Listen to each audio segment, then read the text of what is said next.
Bien, más o menos siguiendo el calendario que habíamos propuesto, hoy tocaría el tema 2 y yo espero que lo podamos ver porque es un tema introductorio, como decíamos al principio, donde en el tema 1 vimos que era la psicología social, los límites a que se dedica, el método, vimos un poco de método científico aplicado a este contexto, y en el 2 vamos a ver de dónde viene evolutivamente eso de ser sociales y cómo casa esto con la cultura humana, que es la cultura que tiene que ver. Pues el otro día yo creo que empezamos a verlo diciendo por qué el ser humano es social o para qué, que es lo mismo. Si hemos sobrevivido con esa herramienta, deberemos ver huellas evolutivas de que eso servía para sobrevivir. Dijimos que la evolución o la teoría evolutiva siempre se suele basar en Darwin, que dijo que los cambios en el ambiente producían que unos seres se reprodujeran mejor que otros y que unas especies desaparecieran y otras aparecieran por mutaciones, por adaptaciones casuales. Nos tenía que quedar claro que la teoría darwiniana no es una evolución hacia mejor, ni la selección de los mejores, sino más bien una supervivencia casual. Ahora bien, los rasgos de los que están vivos, si están ahí es porque han sido buenos para la supervivencia, los que no. La teoría que decía que evolucionábamos hacia mejor era la de Lamarck, la marquiana, ¿no? En este caso,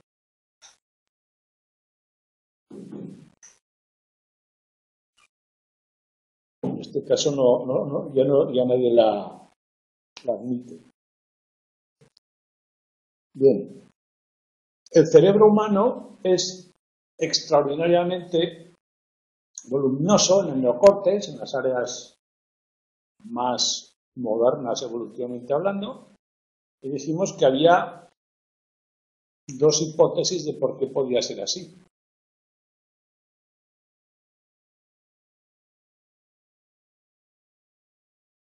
Una era la biológica y otra era la social. La biológica dice que para cazar pues necesitamos tener unas herramientas, explorar el territorio. Y aquellos humanos que tenían una capacidad cerebral mayor, podían tener mapas mentales del territorio mejores, podían manipular técnicamente las piedras o los palos y tener herramientas mejores, por lo tanto, sobrevivieron más que los humanos que tenían el cerebro más pequeño y poco a poco, con esa dinámica, el cerebro humano o la capacidad de procesar la información es alta, ¿no? Luego, esa capacidad que se desarrolla técnicamente la usamos en construir la sociedad. Es decir, las relaciones sociales, los grupos y todo eso, las instituciones. Pero la hipótesis biológica, psicológica, etológica. Hay una segunda hipótesis, que es la social. Dice que las cualidades que nos hacen sociales son capacidad de empatía, capacidad de aprender por observación, ahorrándonos muchas consecuencias negativas y las vemos antes en otros. Conocer a las personas, reconocerlas y recordarlas en el futuro si nos han tratado bien, si nos han tratado mal, para seguir tratándolas o no. Todo eso, para prever las cosas que van a ocurrir en un ambiente social complejo, requeriría también un cerebro muy grande. O aquellas personas capaces de hacerlo todo eso eran las que sobrevivían porque los grupos podían crear grupos más grandes de autoayuda, de rechazo. Y una vez que eso se desarrolla, se puede aplicar a la tecnología y construimos instrumentos, mapeamos el terreno. ¿Entendéis? ¿Qué es lo primero? o qué es lo que lleva al desarrollo del cerebro. La hipótesis social tiene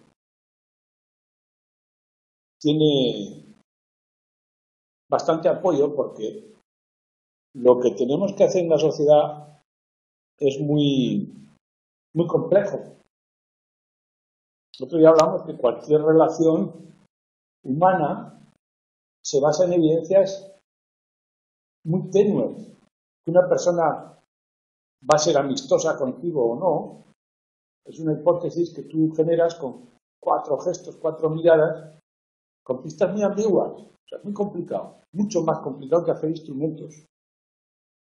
El ambiente social no es claro, es complicado. Distinguir las caras y recordarlas necesita un procesador muy potente. La informática cuesta horrores hacer eso. El cerebro humano lo hace casi sin querer. Y no solo te acuerdas de la cara, sino que por la cara deduces un montón de características, la edad, el sexo. Incluso puedes recordar una cara que viste hace 20 años, después de 20 años más vieja, y reconocer que es la misma. Todo eso es una especialización impresionante. Contar el lenguaje también es un instrumento social. Es decir, toda la hipótesis social, desde luego, es muy compleja, quizás más que la tecnológica.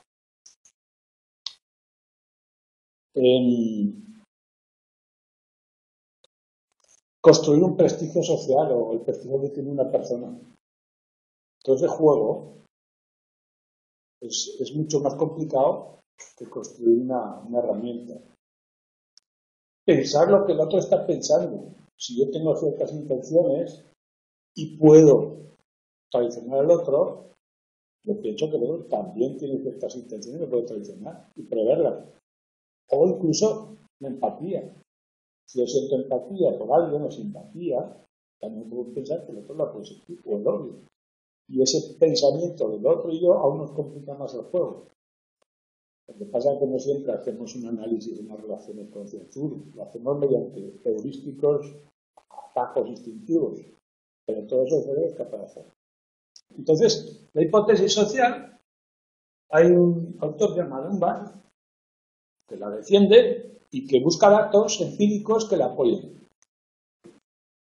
Y lo primero que encuentra, o primero que lo que él hizo es comparar el tamaño del neocórtex de diferentes especies con el tamaño de los grupos en los que se desenvuelven y con la tecnología que manejan. ¿De acuerdo? Hay animales que manejan cierta tecnología, otros mucha menos, son más sencillos en sus conductas. Bueno, pues resulta que el tamaño del neocórtex correlaciona positivamente con el tamaño del grupo y no lo hace con las técnicas. Es una correlación, acordaos que esto no es una causa-efecto, pero sí podemos ver que esa diferencia, a más grande es el grupo social, más grande es el cerebro.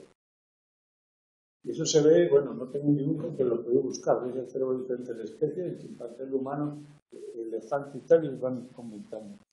Con respecto al peso del cuerpo, pero el neocórtex, que es la zona nueva, apoyaría la hipótesis social. Para él, para Dunbar, el tamaño del neocórtex limita el tamaño máximo del grupo. Ahí está, todo esto está para procesar esa información social. ¿Habréis oído alguna vez una leyenda urbana de que no usamos más que el 10% del cerebro? Eso es mentira. Si usásemos el 10%, la venta se atrofiaría. No estaría funcionando. Está todo el tiempo. Muchas cosas que no seas consciente tú es por lo que no lo somos, pero está ahí. Y dice que para recordar las relaciones que tengo en el grupo, quién es quién, a largo plazo también, en el tiempo, cómo van evolucionando, hacer coaliciones, ponerme de acuerdo con alguien, eso requiere muchos recursos intelectuales. Segundo dato que encuentra Dunbar con el tamaño del neocórtex es que a más grandes el neocórtex, más tarda en madurar en su infancia la especie. Tiene una infancia más larga, una infancia de dependencia de aprendizaje. Es decir, que lo que digamos que ya viene preprogramado antes de nacer es mínimo, y la parte que se programa después de nacer o se aprende después de nacer es lo que ocupa el neocórtex y es social, obviamente. El neocórtex está ahí para aprender después de nacer. Hay un periodo, a más grande es el neocórtex, más tiempo en alcanzar la madurez. Algunos mamíferos salen de, o sea, nada más nacer empiezan a correr. Los humanos pasan mucho tiempo de dependencia absoluta.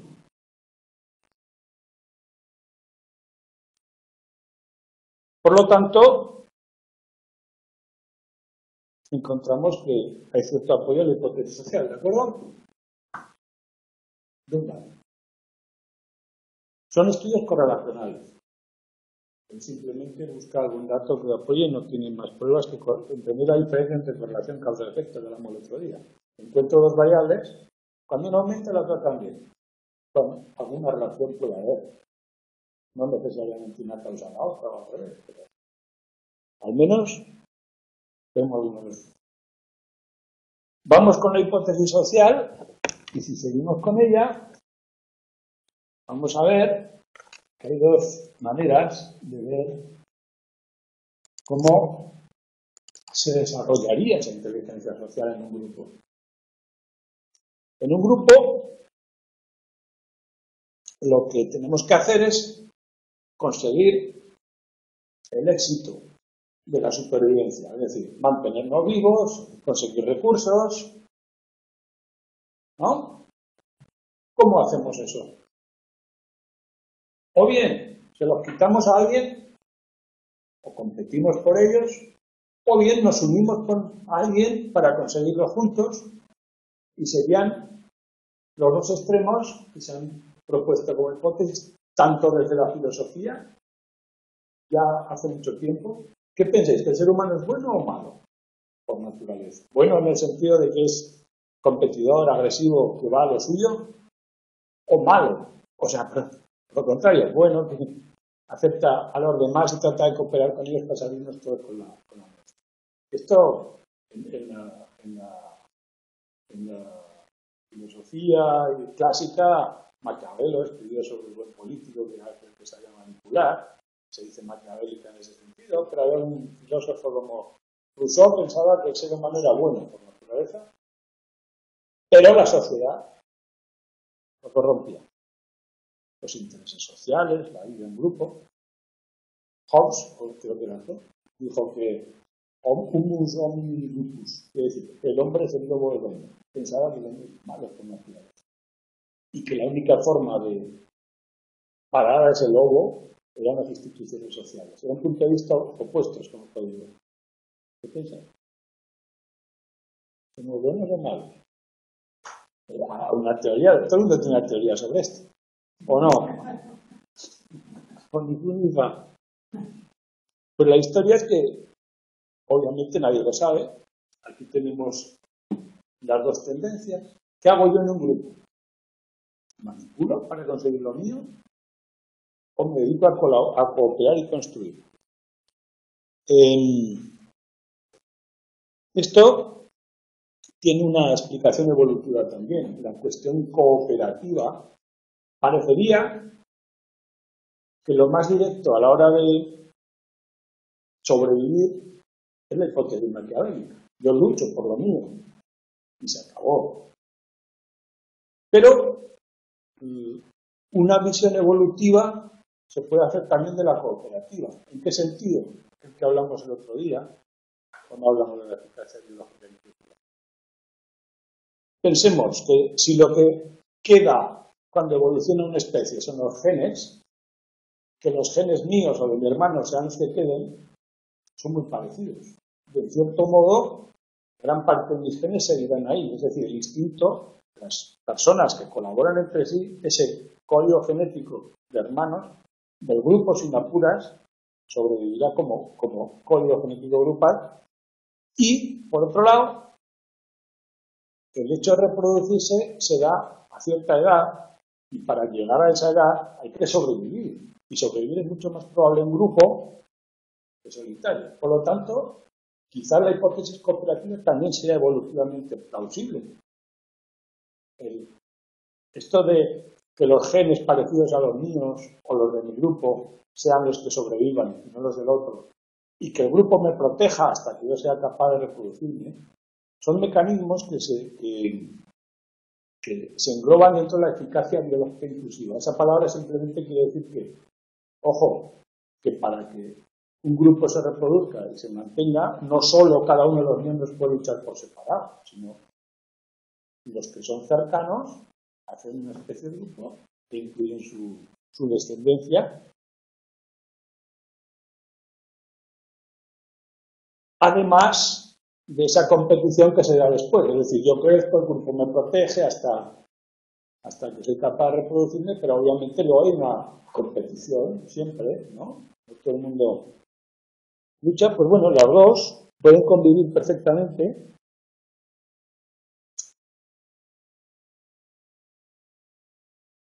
La maquiavélica en cierta medida y la otra en cierta medida, ¿no? ¿Se dan cuenta?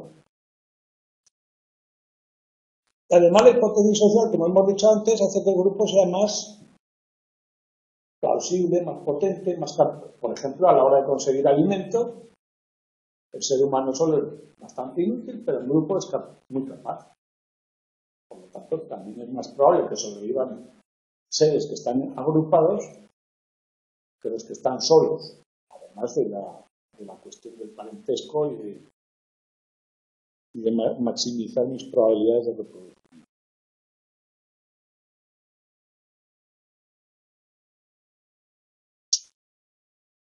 ¿No habéis dicho lo que pensáis que somos? ¿Salvajes o agresivos? O ¿somos lobos o somos angelitos? Bueno, eso del bien y el mal también habría que verlo. Desde luego es una apreciación de los humanos, suponemos que todos valoramos la vida, pero si nos salimos del punto de vista humano, somos etólogos que investigan la naturaleza, no hay bien ni mal. Y la vida y la muerte, por mucha simpatía que nos genere un cachorro, pues se lo come igual el depredador, no tiene ningún problema. Esos son cuestiones morales que están en la cultura, como veremos hoy, pero no en la naturaleza, ¿no? Obviamente. Darle bondad o maldad es una cuestión humana. Pero bueno, el mecanismo, ¿cuál pensáis que es? ¿El maquiavélico o el, digamos, rusoniano? O bueno, las dos, ¿no? Entonces, el texto nos dice, obviamente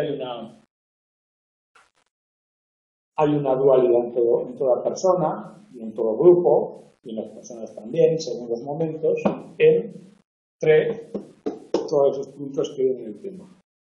A veces ayudamos sin que nos pidan ayuda, hacemos sacrificios personales para el grupo, para las otras personas, y a veces no, a veces somos agresivos y vamos a lo nuestro. A veces aceptamos a los demás, les damos una cálida bienvenida, y a veces somos hacemos unos rechazos impresionantes a otros. Y eso conmigo todo el tiempo, ¿no? ¿Qué más? Bueno, la discriminación, que sería también aceptación, pero por pertenencia a un grupo. La influencia, nos dejamos influir, nos conformamos muchas veces al revés, y viceversa.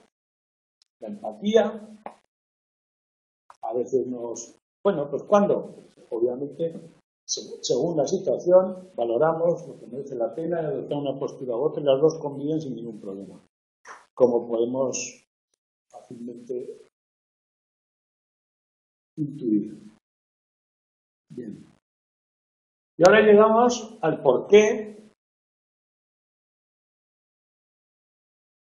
esos mecanismos, si asumimos que somos sociales, que ser sociales nos conviene, tener empatía nos conviene, cooperar nos conviene, ¿cómo se encarna eso en nuestra mente? ¿Qué motivos o necesidades tenemos grabados para ser sociales? Ser sociales puede llevarse a cabo mediante una serie de mecanismos y las hipótesis que vamos a ver serían unos mecanismos que se automatizan en cada persona a través de las emociones.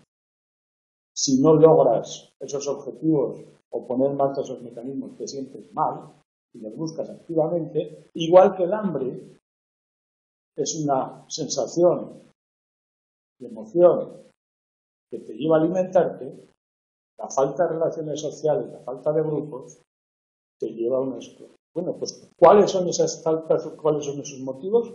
Vemos lo de Fiske. Susan Fiske propone 5 motivos universales. Cada persona puede ser un mundo. Pero estos 5 motivos están en todo el mundo, en todas las culturas, en diferente medida, en diferente importancia. Esto los hemos ido nombrando al principio, pertenencia en las teorías del primer tema. Bueno, por la revisión de Susan Fiske, que es la más completa, y con esto ya lo tenemos claro. Pertenencia. Lo más básico. Necesitamos ser aceptados en algún grupo. Obviamente, ahora cuando nacemos ya pertenecemos a 1000 grupos, en el sentido institucional, ¿no? Pero a lo largo de la vida también elegimos muchos grupos de los que pertenecemos y necesitamos no solo los por defecto, sino grupos de cierta calidad. Y los buscamos activamente. Y si no los obtenemos, nos sentimos mal. Ese es el motivo de pertenencia. Grabado a fuego en todos los humanos. Un segundo motivo para meternos en los grupos es comprender la realidad. Tenemos una capacidad lógica, categórica, interpretativa de la realidad, pero solo nos costaría mucho tiempo. Y hay cosas que se interpretan a través de una cultura. Es imposible saber por qué ciertas personas hacen ciertas cosas si no conoces el entorno cultural, ¿no?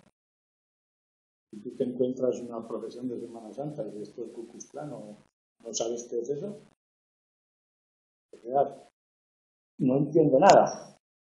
¿Qué haces cuando no entiendes nada como en una situación como esta? Miras a los demás y les preguntas a los demás. Ese es el sentido de la comprensión de la realidad. La mayoría del conocimiento que tenemos es social.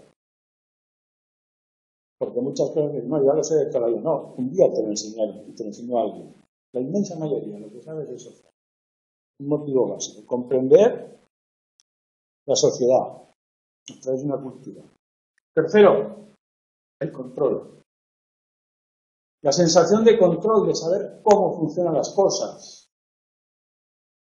y que lo puedo hacer bien, puedo controlar lo que pasa, sea verdad o sea falsa, porque todos estos motivos y todos estos, siempre hemos dicho, son subjetivos, es necesaria para sobrevivir.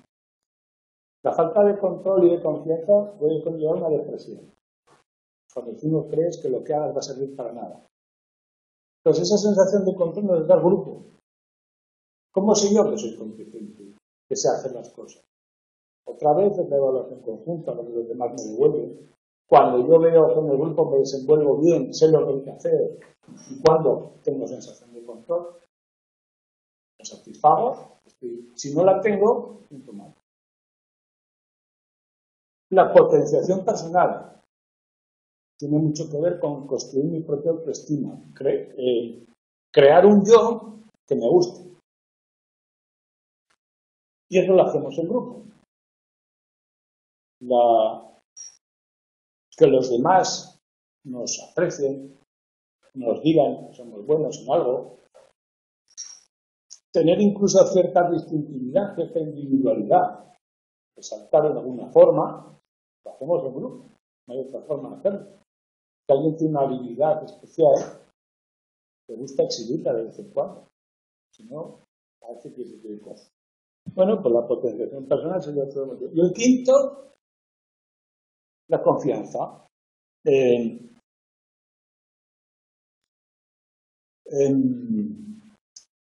Creer que nos van a salir las cosas bien nos permite abrirnos a nuevas experiencias. Confiar en abrir puertas, abrir ventanas, pasar por calles, y eso se genera en el grupo igual. El grupo nos dice, tranquilo, que vais bien. Sea verdad o no, insisto, eso es la apreciación. Bueno, pues estas 5 necesidades, para tu Francisco, la pertenencia a la más básica, y las otras también las cumplimos en nuestra relación con el grupo.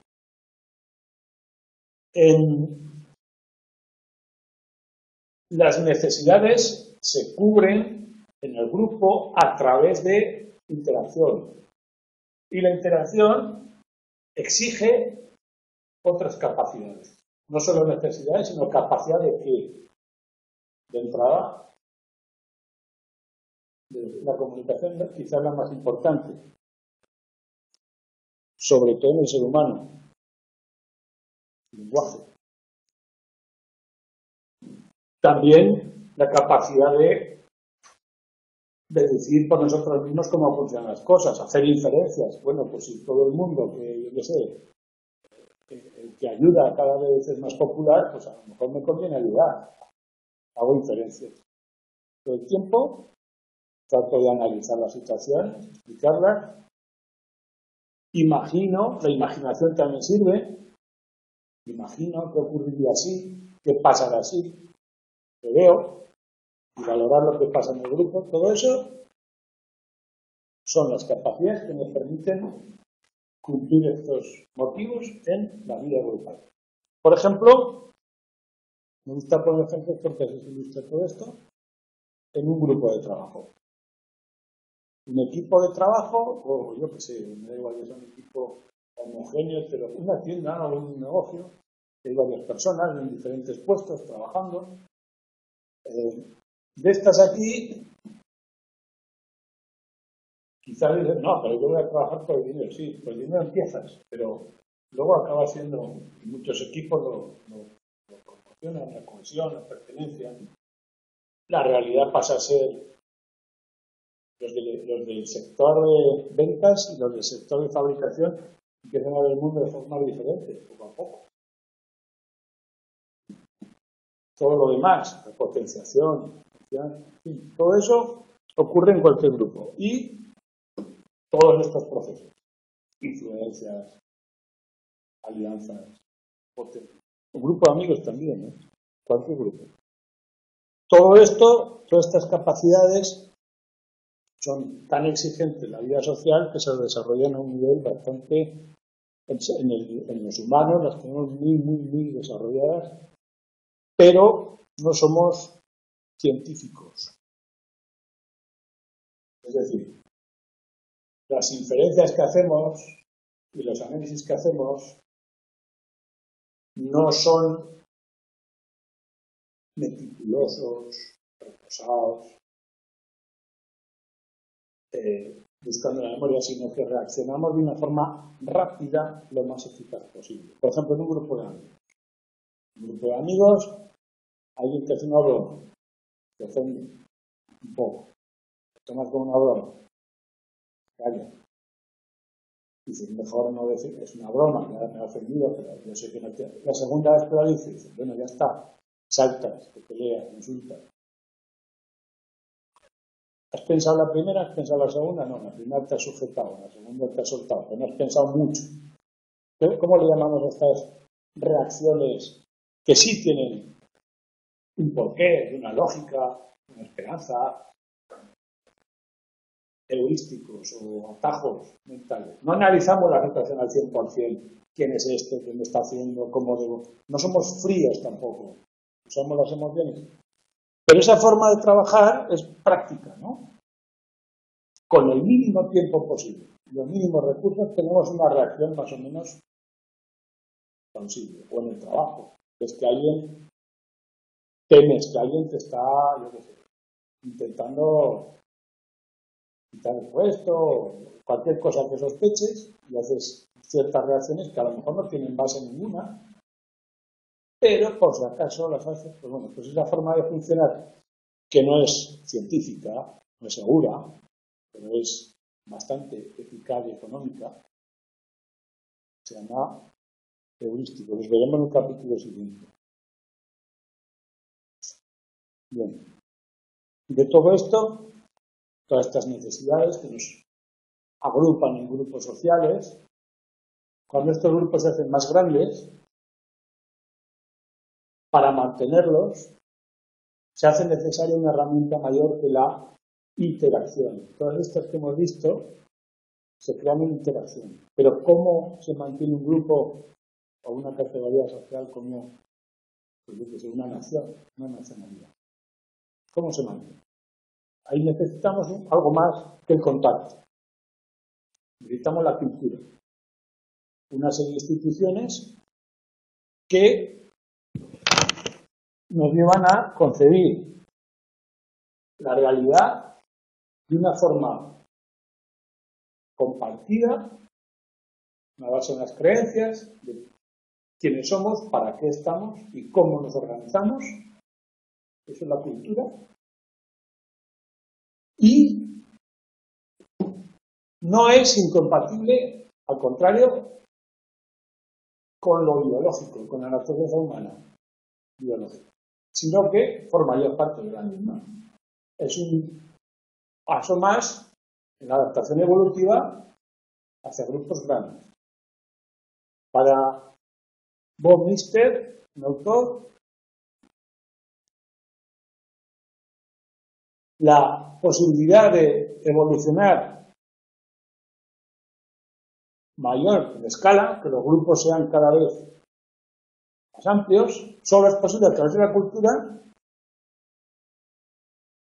Por lo tanto, es un mecanismo evolutivo tan natural como los otros, y es el ser humano, para von Mister, sería un animal cultural, no un animal social. Lo más característico del humano es la cultura. Porque una sociedad de contacto, de interacción, la hemos superado. ¿En qué se basa para decir esta hipótesis? Sin ningún dato especial, sino un razonamiento sencillo, dice: un cerebro, lo que decíamos antes, el cerebro si está es porque se usa. Un cerebro tan grande, una corteza tan grande, que consume, de hecho, ¿cuánto sale ahí? El 20% del oxígeno que lleva la sangre, es decir, el corazón está latiendo, cada latido de 5 va al cerebro, cuando el cerebro pesa el 2% del cuerpo. ¿Por qué? Pues porque sirve para algo. El resto del cuerpo tiene que estar igual, si no el cerebro no va a funcionar, pero el más importante es el cerebro, ¿no? Se está usando y esa capacidad para la cultura reside ahí. Es rentable construir toda esa cultura, todas las instituciones, todas esas creencias, que no vengan dadas al nacer, sino que las podamos modelar, que eso es la cultura, diferentes formas de modelar la realidad, la forma de vivir, de cubrir las necesidades, y nos da muchas ventajas la cultura. Primera, los avances que yo logre, por ejemplo, la flecha con las piedras de sílex, lograr un filo o un metal o fundir un metal, me da igual el qué. Una vez que alguien lo ha descubierto, la cultura, el lenguaje, la enseñanza, el aprendizaje, la escuela permite transmitirlo. Con lo cual el saber siempre es acumulativo, no hay que empezar de cero. Y eso hace muchos siglos ha generado un avance cada vez más acelerado en las técnicas, pero es cultural el avance.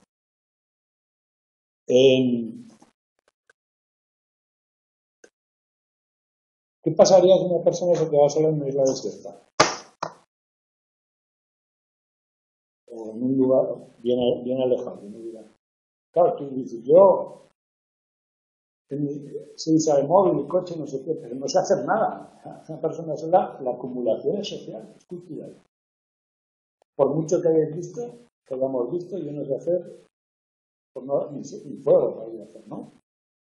Todo está acumulado, todo está ahí. Eso es cultural. Segundo, más ventajas, o ventajas que da la cultura es de distribuir los papeles en la sociedad y hacer especializar las funciones sociales en diferentes grupos. Por ejemplo, tú eres bueno para pescar, dedícate a pescar, tú eres bueno para cazar, dedícate a cazar. Solo con eso logras el doble de eficacia si cada uno tuviera que hacer las casas, cada uno hacer todo, ¿no? Esa especialización, la distribución de roles en función de las capacidades, hace que la colaboración genere mucho más beneficios que si fuera una mera repetición.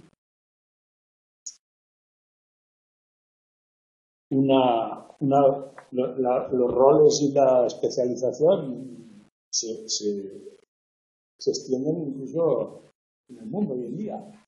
Hay países que se dedican a criar vacas, otros crían soja, otros tienen minas de hierro, incluso en las labores, ¿no?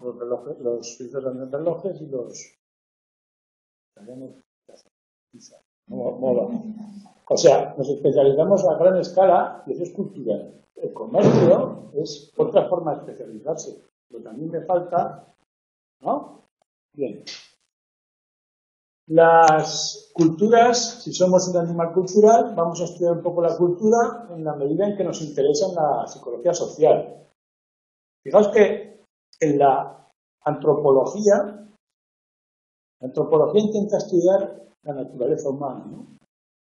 Y estudia las culturas humanas, que son la manifestación de la naturaleza humana, estudia las diferencias para ver qué matices tiene cada grupo y, a la vez, para ver qué fondo común se da en todas las sociedades. Eso también nos interesa a nosotros. La naturaleza humana psicosocial se puede ver en lo que en todas las culturas existe, o existe de la misma forma. Nos da idea de qué es universal y qué es particular, ¿no? Entonces, para von Mises hay que mirar la base común y las diferencias con culturas animales, que también las hay, para poder caracterizar la cultura humana. En cuanto a la cultura humana, desde la psicología social, y hace muchos años, entendemos que las situaciones a las que nos enfrentamos, si hubiera un esquema donde yo me enfrento a cualquier estímulo, cualquier cosa externa, ¿os acordáis de las teorías conductistas? O las vais a ver, las teorías conductistas, que dicen, si yo le pongo a una persona tal estímulo asociado a un premio, a tal conducta, bueno, pues desde la psicología social no podemos entender mi reacción ante un estímulo si no veo la cultura en la que esté inmerso. ¿Qué hago yo con la ropa, por ejemplo? ¿Cómo me visto? O ¿qué hace una persona que esté inmersa en una ceremonia que hablamos otro día? En una boda. Si alguien me da una boda, porque yo sé cómo es una boda, ¿no? Pero si imagínate que entráis en una boda hace 3000 años, en un país diferente, yo que sé, Croacia, Grecia, no entenderéis nada, probablemente. Si no entiendes lo que hace la gente, a pesar de que los estímulos sean los mismos, si no entiendes su cultura. Persona por situación, siempre la cultura. En cada cultura permite a los grupos humanos que la han construido adaptarse a las necesidades cubrir sus necesidades en su entorno. La cultura sirve con las mismas herramientas, tiene la flexibilidad suficiente para adaptarlas al entorno. Por ejemplo, el lenguaje dice que los esquimales tienen 30 nombres para los matices de blanco de la nieve o del hielo. Nosotros tenemos uno que es blanco. ¿Por qué? un instrumento cultural que sirve para distinguir si el hielo se va a romper o no, si tal y cual, ¿no? Pues eso. Otro. La cultura siempre sirve para adaptarse al medio, siempre se compone de algunos elementos, sean simbólicos o sean tangibles como la ropa, que se comparten en un grupo, elementos que un grupo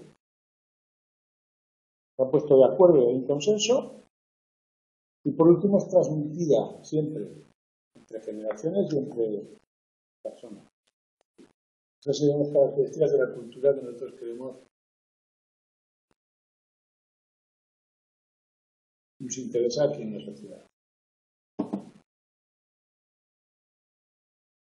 Todos los elementos de la cultura se explican desde la subjetividad. Aunque podamos analizarla desde fuera, como hace un antropólogo cuando va desde fuera, puede describir una situación. La explicación última es desde la subjetividad. El antropólogo al final se impregna de los sentidos, de los significados, uniéndose a esa comunidad durante un tiempo, mucho tiempo, para poder entender lo que estamos viendo ahí. Son subjetivos.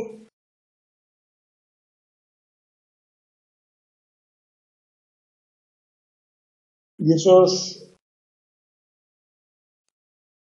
esa adaptación subjetiva se basa en el pensamiento, en los procesos psicológicos humanos,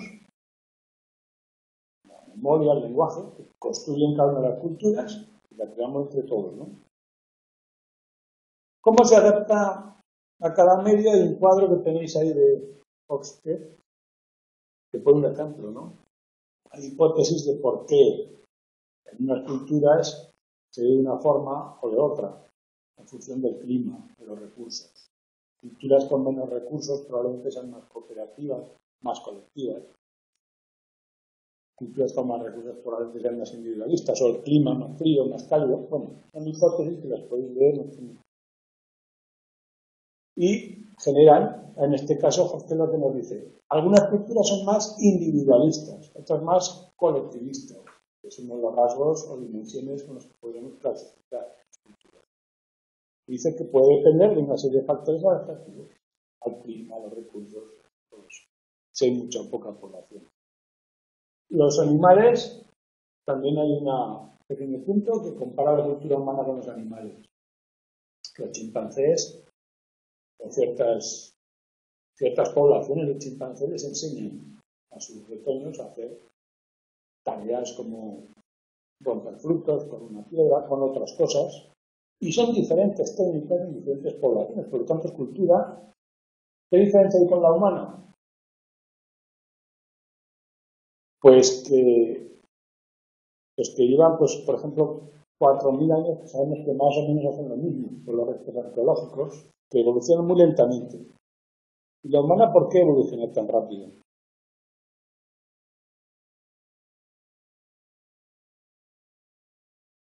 Porque tenemos porque nos relacionamos con otra, la transmitimos, pero ojo, además tenemos lenguaje y la podemos escribir, los símbolos. No solo enseñamos la habilidad por imitación, sino que la podemos escribir en un libro. Para los antiguos las palabras eran sagradas. Ahora tenemos más medios, pero los libros, cuando eran a mano, eran sagrados. Eso produce el llamado, la lengua, la transmisión, produce el llamado efecto trinquete. Una vez que se hará un avance, de ahí ya no retrocedemos, porque ese se consolida.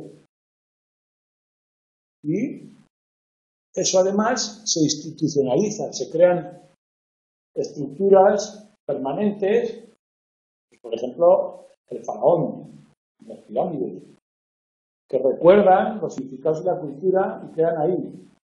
O sea, la potencia de la cultura humana, la capacidad expansiva y la capacidad de acumular es mucho mayor. Esa es la diferencia, es cualitativa y cuantitativa. Bueno, para clasificar las culturas, si quisiéramos analizarlas una por una, nos podríamos perder en un bosque de características. ¿Quién hace esto? ¿Quién hace lo otro? ¿Y por qué? Se emplean dimensiones, es decir, una serie de características básicas que tienen todas en mayor o menor medida, y la mayor o menor medida sería la diferencia entre culturas. Como igual que veréis que en personalidad en psicología se emplean una serie de rasgos que todos tenemos en mayor o menor medida, y el perfil característico de cada persona nos da una idea de su personalidad. La cultura es algo análogo, ¿no? Si en personalidad usamos, por ejemplo, ser introvertido o extrovertido, ser más o menos nervioso, más o menos neurótico, ser más o menos aceptar los cambios, ser más o menos, en fin, una serie de características y cada persona tiene una punta de, pues una cultura sería, primero, individualista o colectivista. La cultura que valora más el avance de una persona por sí misma o la conformidad al grupo, contribuir al grupo. Por ejemplo, culturas occidentales, culturas orientales.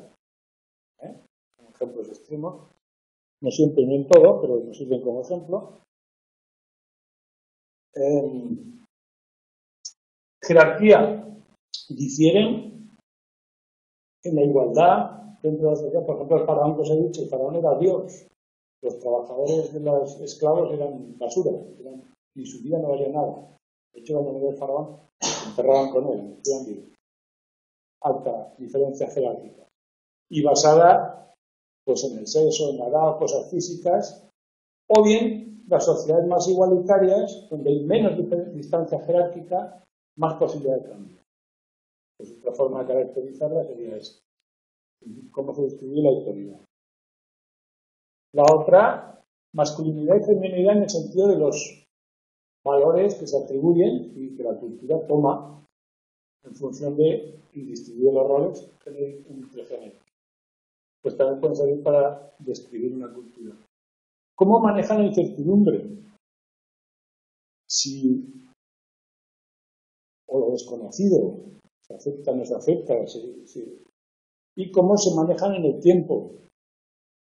Prevén muchas cosas o calculan más para lo inmediato. Bueno, depende, cada cultura se supone que toma decisiones de cada una de estas dimensiones en función del ambiente en el que se mueve para los objetivos que tiene, en concreto a su propia supervivencia, y por eso son las diferencias.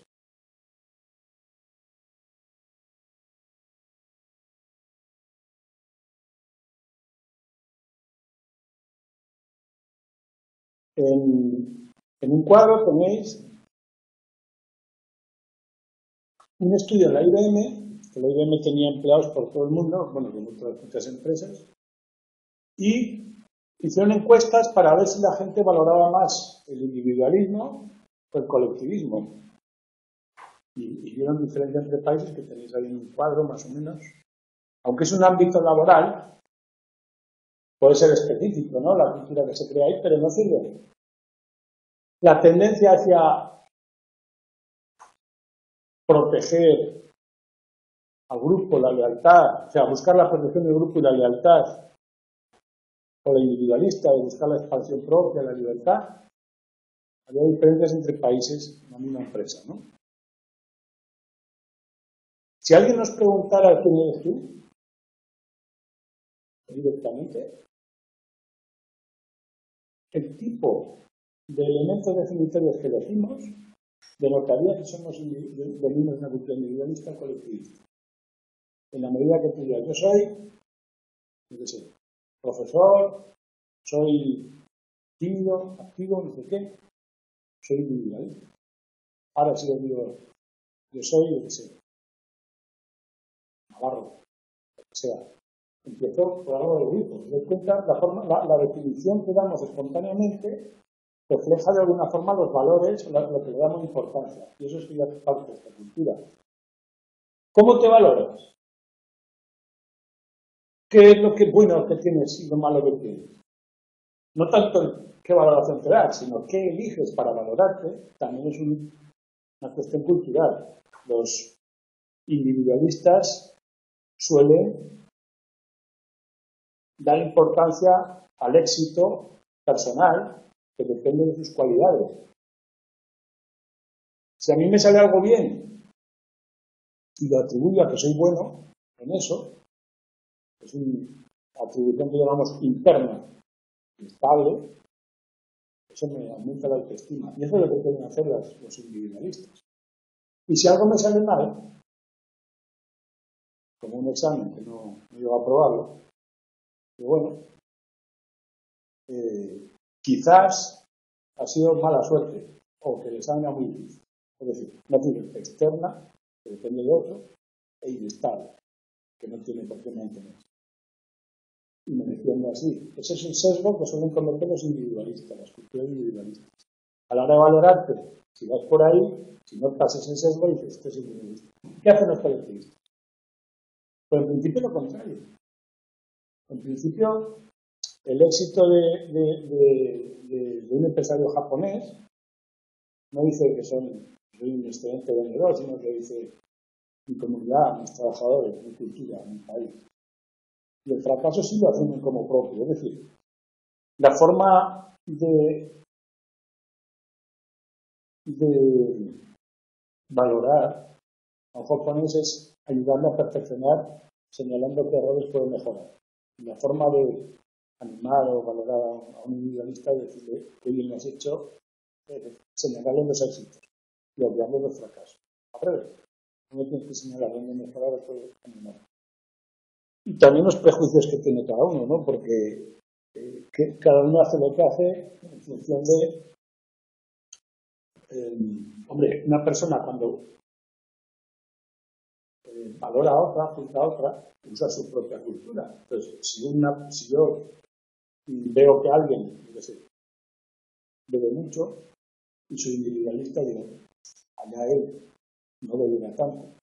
Y si soy colectivista, a lo mejor podría pensar, ¿por qué bebe? ¿Quién le presiona? ¿Qué es el grupo? O sea, los prejuicios también vienen todos marcados por ahí, ¿no? ¿Cómo juzgo a la gente? El egocentrismo o la modestia, esos son los defectos de las dos. Defectos, cualidades, otra vez el bien y el mal. Vamos a hablar del bien y el mal. Bien. Luego tenéis una teoría de Matsumoto que nos dice qué ocurre cada vez que estamos en una situación social, cómo influye la cultura. Es un modelo de cómo integrar la cultura en las interacciones cotidianas. Tenéis el cuadro de la página, no recuerdo cuál, que es bastante gráfico. Los elementos contextuales externos, físicos externos y físicos internos, nuestro cuerpo, nuestra naturaleza, se encuentran con una situación particular y inmediatamente el primer filtro es cultural. El primer filtro, lo que me han enseñado, los símbolos, filtran toda esa información, interpretan y generan un contexto que es social. Aquel que decíamos en la metodología que debemos crear los experimentos para que el experimento tenga validez. Una interpretación de la situación depende siempre de ese filtro cultural y a partir de ahí se construye, pues, qué hago yo aquí, qué tengo que hacer, cuáles son las normas, las cuestiones culturales y a partir de ahí los procesos mentales finales y las conductas. Aquí puede tener prevalencia cualquiera de los pasos. Hay situaciones en las que el automatismo biológico es lo primero. Por ejemplo, la reacción ante una agresión o ante el miedo es muy rápida, pero esto es lo cultural, es lo básico. Cuando hablamos de la forma de reaccionar de una persona en la calle o en un partido de fútbol, la misma persona, muy diferente, en un lado, la cultura influye muchísimo en cómo reaccionar en cada situación. Lo que se puede y no se puede hacer en cada situación. O sea, la reacción de una persona en cualquier situación es relativa a esos factores. Contexto ecológico, social, o sea, biológico, personal, por la cultura. Y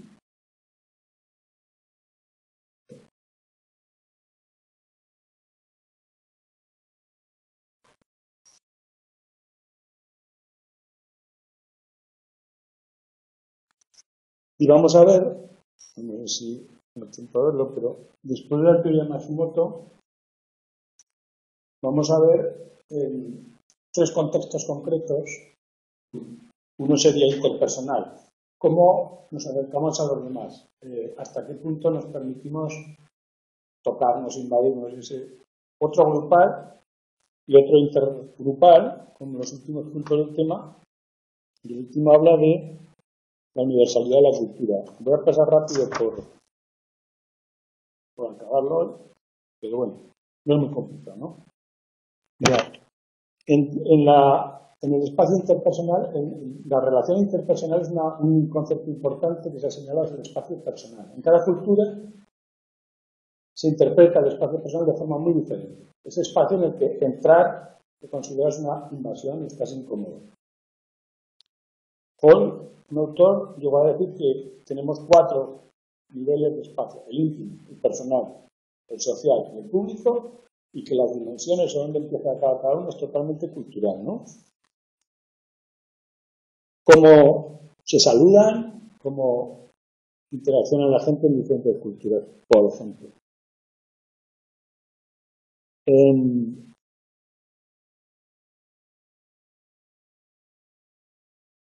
La forma de tratar a las personas de dentro de mi grupo de referencia y a las externas de otro grupo, dependiendo de si el contexto es individualista entre individual y grupal, las personas más individualistas, en los contextos las culturas más individualistas, solemos pertenecer a más grupos, pero con menos implicación personal. Y las colectivistas suelen implicarse mucho más en los grupos, como por ejemplo la familia. La familia es un grupo que somos fuertemente identificados y con una dependencia afectiva de todo tipo muy grande. Pero eso ocurre mucho más en los países mediterráneos, por ejemplo, que en los nórdicos. La familia es mucho más dividida. Los padres no se sienten tan responsables de los hijos más bien tan responsables. Es cultural. ¿Qué más? Otra es la jerarquía, la distancia, la accesibilidad jerárquica es otro punto que aparece ahí. Luego no tiene mucha importancia, dependiendo de qué tipo de marcadores jerárquicos usemos, si son estables o inestables.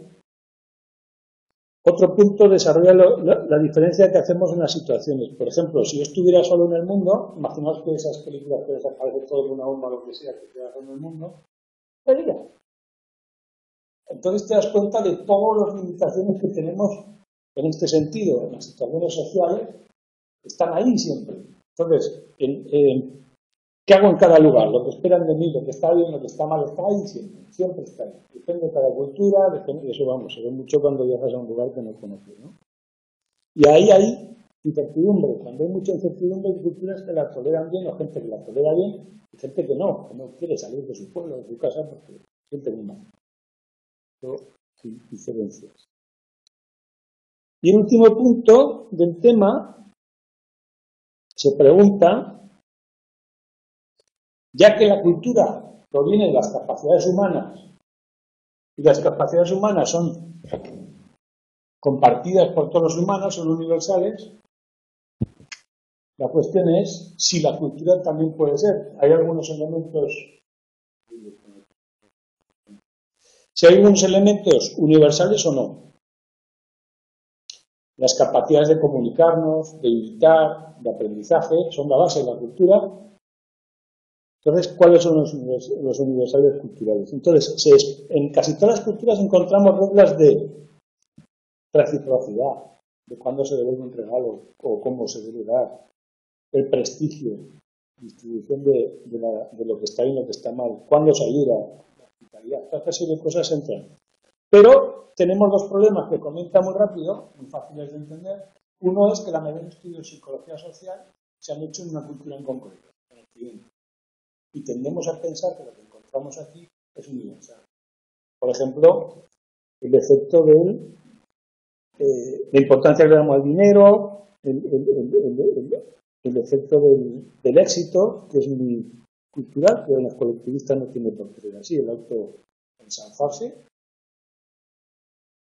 Y también puede ocurrir al revés, que al ver tanta variedad de cultura no nos demos cuenta de lo que es universal lo dejemos pasar. Bueno, pues tener cuidado cuando hacemos los estudios para ver qué tienen en común, yo qué sé. ¿Qué tenían en común, por ejemplo, uno muy colectivista, por ejemplo, un kamikaze que da su vida por su país, y un vaquero de Estados Unidos que está orgulloso de haber hecho su granja matando al indio, o una abuela mediterránea que está cuidando a sus nietos? Cada uno muy diferentes. ¿Tiene algo en común? Sí, podemos encontrar que tienen en común que los tres intentan ser buenos ejemplares de lo que deben ser en su cultura. Los tres. Eso es el fondo común de ellos. Bueno, pues por ahí va el punto este. ¿Vale? Habría que ver varios niveles. Estudiar toda conducta en varios niveles para poderla entender. Y poder comparar incluso. ¿De acuerdo? Bueno, pues veis que no tiene mucho problema. Y nos vemos la semana que viene con el tema 3.